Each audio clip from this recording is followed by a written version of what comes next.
Yan lang ba ang kaya niyang ibigay sa'yo? O yan lang ba kasi talaga ang gusto mo?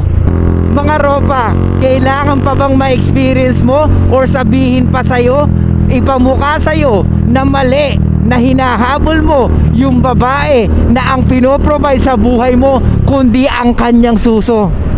Mga ropa, tandaan nyo, pag ang babae nagte-thirst trap sa social media at nasa relationship siya. Sa mga babaeng nagta-thirst trap sa social media, you listen here closely. If you are already married or taken, you can claim to be building a home while you're still putting up for rent signs in the window. Stop pretending. Huwag na tayong maglokohan. You know exactly what those thirst trap photos and videos are for. Hindi yan self-expression. It is a cry for validation. When you are in a committed relationship but you still market yourself on social media like you're still available, you aren't being confident. Inuuna mo ang palakpak at validation ng iba kaysa sa respeto ng taong kinakasama mo. If you are genuinely invested in that relationship, you don't need backup options. Hindi mo kailangan mag-iwan na nakabukas na pinto just in case. This isn't a social media problem. It's a character problem. Huwag mo tawaging insecure ang partner mo kung ang sarili mong galaw ay hindi naman talaga mapagkakatiwalaan. Attention is cheap, but integrity, that is rare. One feeds your ego, the other protects your legacy. Piliin mo ang respeto kesa sa likes. Tandaan mo, ang taong seryoso sa kinabukasan hindi nagbabakasakali sa iba. If you keep choosing your ego, don't be surprised when the person who actually loves you finally decides to walk away. Aanhin mo ang libo-libong likes sa picture o sa video mo kung pag-uwi mo sa inyo ay wala nang natitirang respeto sa puso ng taong pinangakuan mo. Okay! So mga ropa, maraming beses natin na pag-usapan itong thirst trapping na to. So kung girlfriend nyo nga ganito, then maybe there's something wrong. Sa attention na gusto niya makuha at sa attention na binibigay mo. Maybe naalam mo siya kasi nga hindi mo siya mapagsabihan or wala siya respeto sa'yo or hindi siya nakikinig sa'yo. Well, pag hindi nakikinig sa'yo ang girlfriend mo, of course, pwedeng ang reason is hindi niya nire-respeto kung ano yung relationship na meron kayo. Kasi tandaan mo, lahat ng ginagawa ng girlfriend mo or ng asawa mo sa relationship nyo, reflection ng leadership mo at kung ano ka sa relationship nyo. Kaya nga, sinasabi ko lagi na pumili kayo ng babae na talagang karapat-dapat na bigyan ng relationship. Hindi yung babae na talagang maganda lang, malaki lang ang puwet or malaki lang ang dede. Diyan tayo nadadali mga rope. Nauuna yung utak ng burat nyo kaysa sa totoong utak nyo. Masyado nyo laging pinagagana yung burat nyo or yung emosyon nyo. Burat plus emotions, talagang disaster ropa. Ulitin ko, pag pinagana mo ang burat mo at ang emotions mo, pukin ang ina, disaster yan. Alright? Kaya sa mga lalaki dyan na dumidiskarte ng mga babae na alam naman nila na masakit sa ulo yung babaeng dinidiskartehan nila, pero pinipilit pa rin nila, isa lang ibig sabihin nun ropa, hindi ka nag-iisip para sa sarili mo.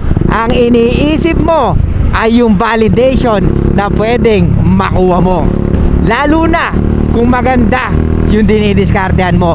Usually may mga ganyang lalaki nag-i-stay sa ganyang relationship kasi nga maganda yung babae, kasi nga dyan niya nakikita yung validation niya sa babae na malaki ang puwet at malaki ang dede. Doon pa lang talo ka na ropa, kasi ibig sabihin willing kang magpasakop sa kanya or mag-submit dito sa babae na to kahit na alam mo na walang mapoprovide na kahit anong value sa'yo. Gaano lang ba yung dede? Gaano lang ba yung puwet niya? Eh ano naman kung malaki? Gets mo? Gagastos ka ng oras, ng pera, ng atensyon na ibibigay sa kanya para ma-maintain mo ang insecurities niya? What the hell?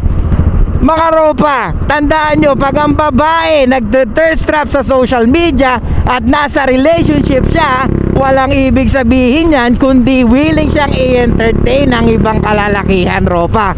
Imaginein mo, sumasayaw-sayaw, nagpo-post-post ng sexy para sa ibang lalaki, Tapos sa'yo, ni hindi ka man lang makahalik or makaisa, Ropa. Kasi nga, ikaw tong si tanga na pumapayag na maging alipin niya. Mga Ropa, kailangan pa bang ma-experience mo or sabihin pa sa'yo, ipamukha sa'yo na mali, na hinahabol mo yung babae na ang pinoprovide sa buhay mo kundi ang kanyang suso? Gets? Ropa, oo, malaki. Oo, ang hot. Pero hindi mo dyan masusukat kung ano ang karakter ng isang babae. Maliwanag? Sasakit at sasakit ang ulo mo sa mga ganitong babae. Kaya hayaan mo yung ibang lalaki ang mag-handle sa mga ganitong babae. Hindi mo deserve ang mga ganitong babae, Ropa. Lalo-lalo na kung kaya mo mag-provide at mag-protect sa kanya. Gets? Yung mga ganitong babae, hindi mo dapat pinag-aaksayahan ng panahon. Nagte-thirst trap, nagpo-post ng mga sexy photos. Yan lang ba ang kaya niyang ibigay sa'yo? O yan lang ba kasi talaga ang gusto mo? Napaka-cheap mo naman, Ropa. Well, kung ganyan ka at ganyan lang ang gusto mo, ibig sabihin, tama ako. Pinagagana mo ang burat mo at ang emosyon mo.